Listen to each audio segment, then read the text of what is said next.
Alright, today we're going to talk a little bit about fuel injectors. Specifically, what ones you should get, good installation technique, and how to care for them and make them last as long as possible. Let's just start at the beginning. What fuel injector do you want to go with?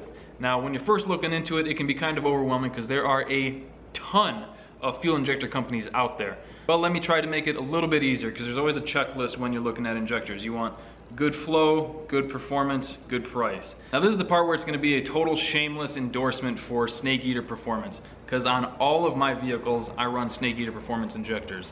On Goldie Hawn, the big turbo GMC, I run SEP 1500s. They are kick-ass, they're super affordable, and let me just repeat, they kick ass.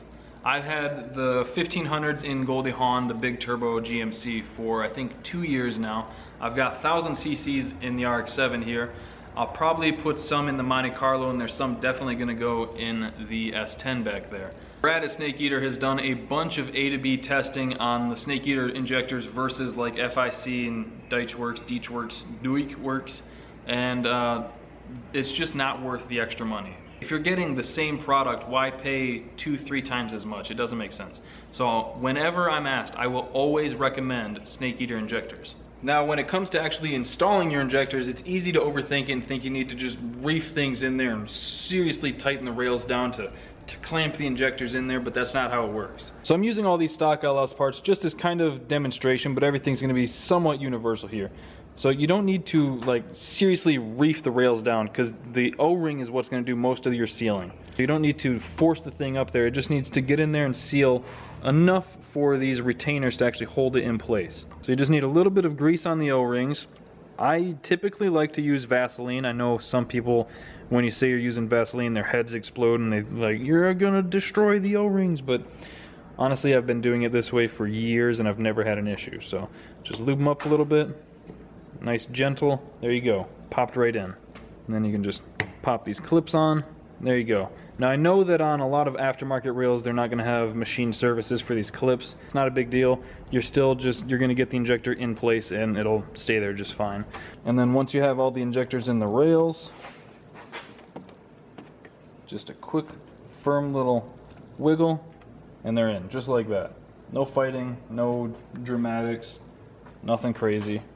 And then for these, a lot of people think for whatever reason you need to over tighten these. You definitely do not.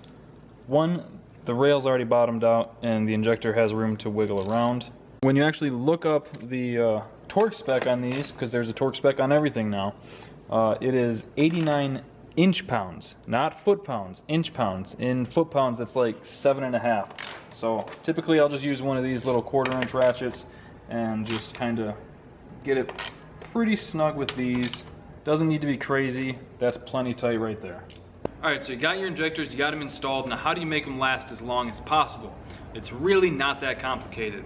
If you have a new fuel system like this car does, basically just pour a couple gallons of gas in there, disconnect the feed line before it goes into the rails or anything like that, and just cycle it through there a little bit. Get all that gas through there, get it all primed, cleaned out. Make sure there's no gunk or anything in there. Maybe check the fuel filter.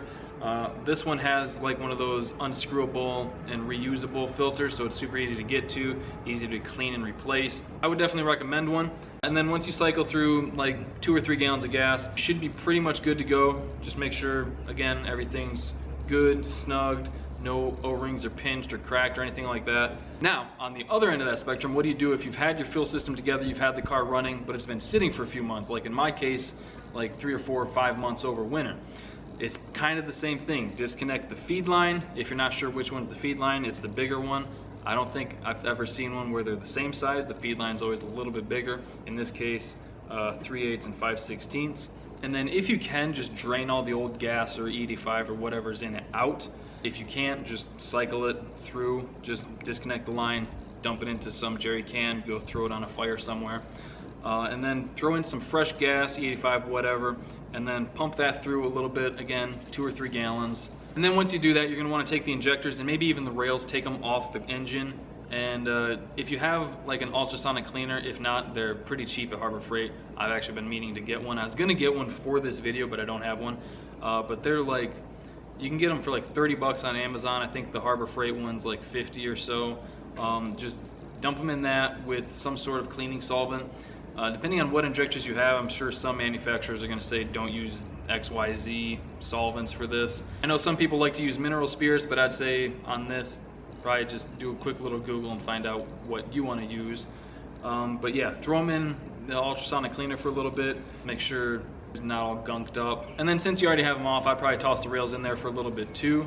And then once they're all cleaned, just throw them back on the car. And once you have them all cleaned, what I would probably do is hook it all up, connect the lines back together, cycle a little bit more fuel so that you can kind of clean out the return line, and then probably disconnect the line one more time and try and get it all out. That way, hopefully it's all pretty fresh fuel and everything's good.